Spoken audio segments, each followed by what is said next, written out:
श्री स्वामी समर्थ. येत्या 21 जुलैला आहे गुरुपौर्णिमा आणि मी तुम्हाला सांगितलं होतं की स्वामींना जर का आपल्याला गुरु करून घ्यायचे असतील तर नक्की आपण काय करावं, त्यासाठी काही विशेष अशी सेवा किंवा विशेष अशी काही उपासना किंवा विशेष अशी काही पद्धत आहे का.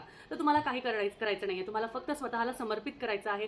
स्वामींच्या चरणी तुम्हाला समर्पित करायचे आहे. तुमच्या चुका आजपर्यंत तुम्ही ज्या काही गोष्टी केलेल्या आहे, ज्या काही चुका केलेल्या आहेत त्या स्वामींच्या चरणी समर्पित करायच्या आहे.